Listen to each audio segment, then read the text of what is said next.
Hi, I'm Rob and welcome to this video where we'll talk about the step-by-step process for carving the floral pattern. First of all, we'll talk about which tools are needed. For this it's very simple in that 4 basic tools: a V tool, a number 9 10mm gouge, straight gouge, a 7.5mm fishtail gouge and a 10mm skew chisel.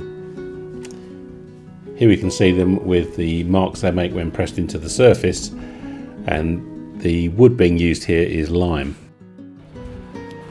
So I'm going to start off with a square. We've got the grain running this way, so we will use this.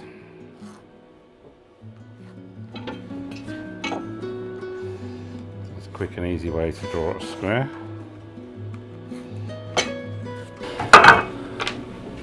So to start with, we're going to outline using the V tool, and we're going to go across the grain to start with, because as we come with the grain, this is going to want to run on continuously.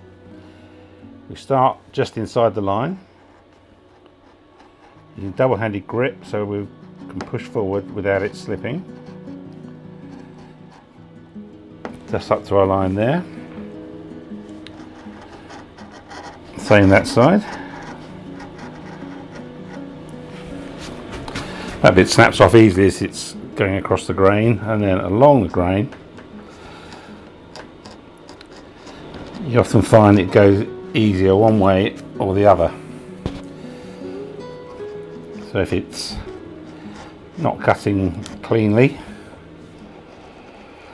turn around and go the other way, but this is fine. Let's come back into there. Right, so that's our outline. I'm going to choose the middle. You can measure this or just eyeball it using our gouge. This is a number 9 gouge, so it's not quite half a circle but pretty close. We run it round in the groove, form a circle. We then take that down. The secret with these is not to try and go too deep in one go. So just a millimetre or two in.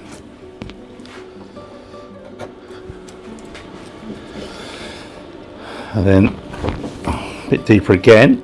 And this time we're leaning the gouge so it's going slightly away from the centre. Because if you undercut this, it'll pop off.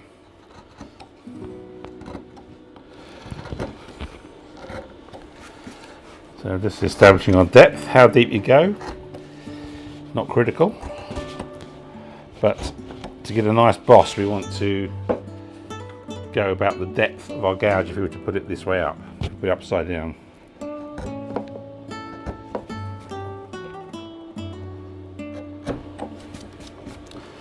Okay, and then we're going to come upside down with the gouge. It's best to start this off with the grain. Lower it a little bit, and then on the end come round forward, lift the handle to round that over.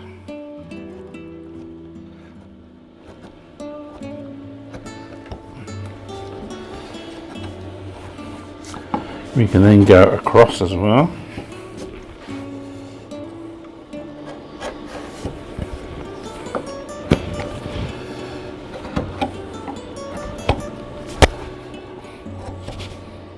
Go a little bit deeper to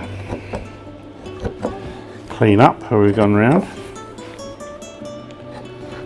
We'll do a final clean up shortly. We're then going to use our V tool to come from the corners. So our leaves, the petals are going to be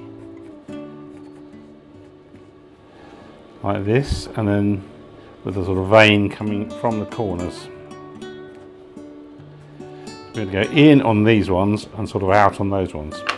So we start off shallow, coming in,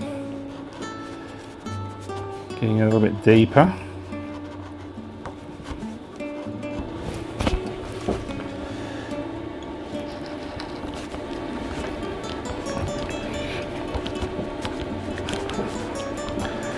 Trying to avoid using a mallet here. It doesn't shake the camera too much, but I'm going to have to. Let's go a little bit deeper.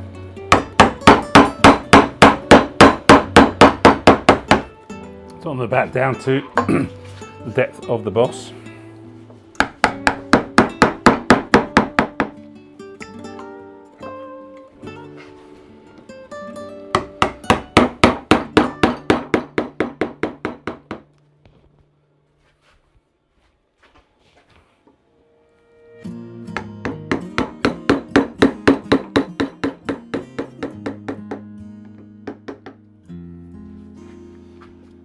So these are sort of the veins of the petals, if you like. And these ones are going to divide the petals, so we start shallow, go deeper, but we want to lift this up because the side wall of our V-cut around the edge is the sort of limit of where we want to be. We don't want to cut into that. So we go out and then lift up so the end of the tool follows the angle of our side cuts here. So that makes sense.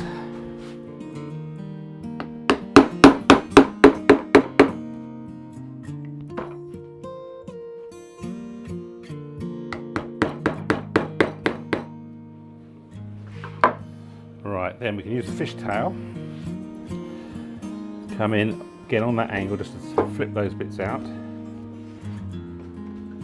Right, our wedges work a bit loose there.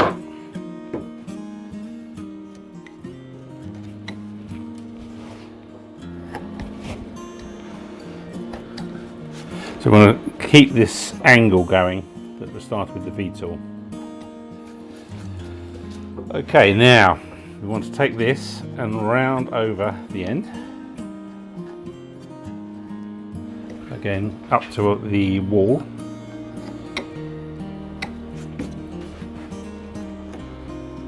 We can rotate the fishtail gouge, gives a nice bit of curve.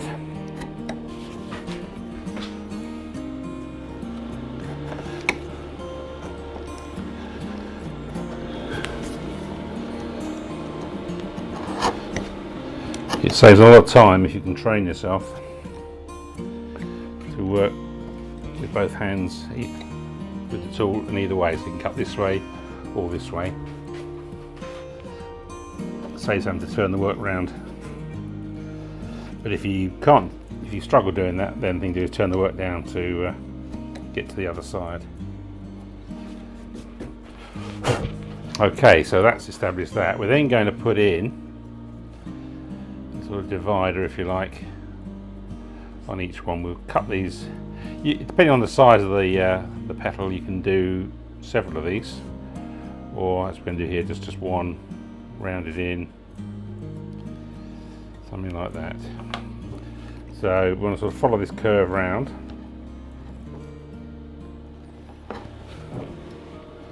And pop that bit out.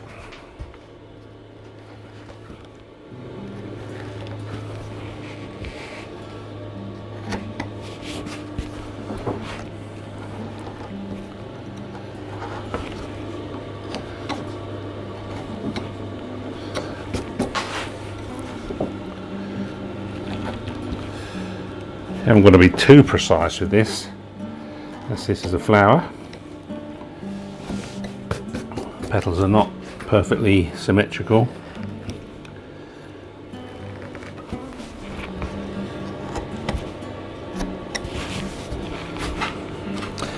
Right, to save reaching over for this one, the other way you can do it is from the side is to push in. Again, following the wall.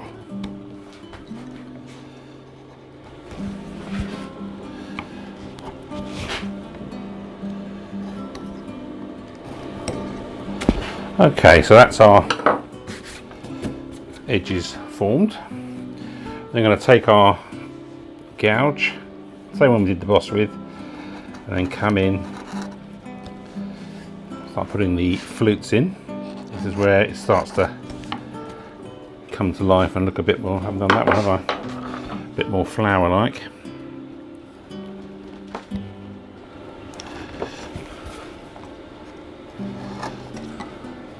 They're caught a bit there. Not ideal, but we can lose that. If you chip a bit off, it's not often the end of the world. You're going to be carving these bits away. You can always go a little bit deeper if you need to.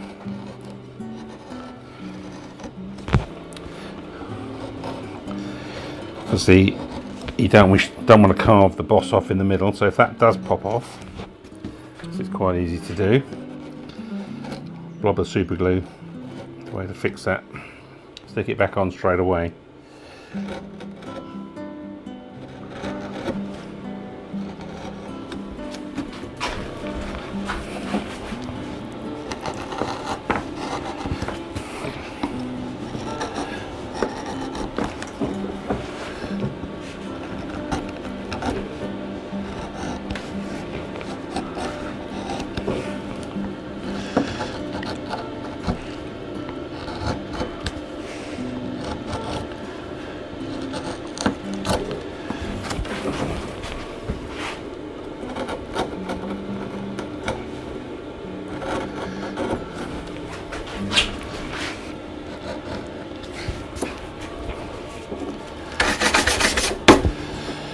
Right, we can now go around, just re-establish the edge of the boss, so we can tidy up the edge of that.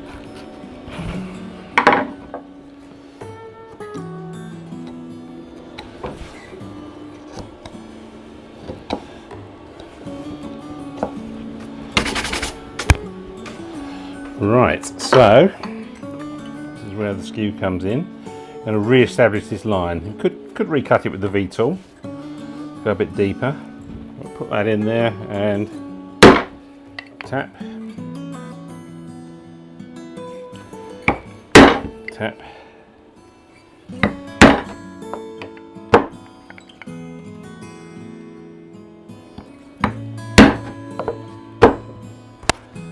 Follow that along a bit to the edge.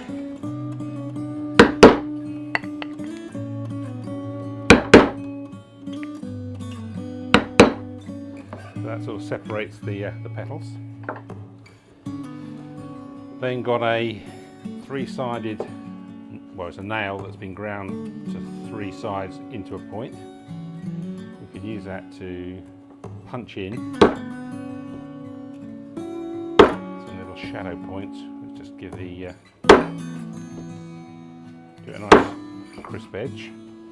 We also go around and do each of these.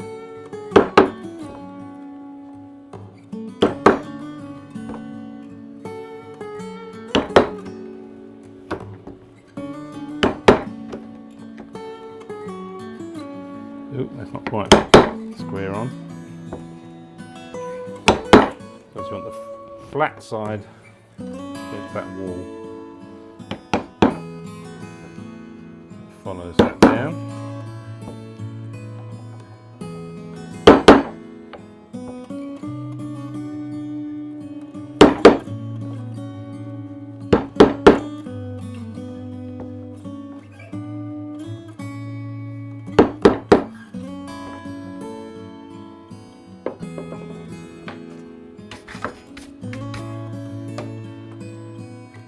Here we've got some examples of the basic pattern, how it's been stretched into different shapes.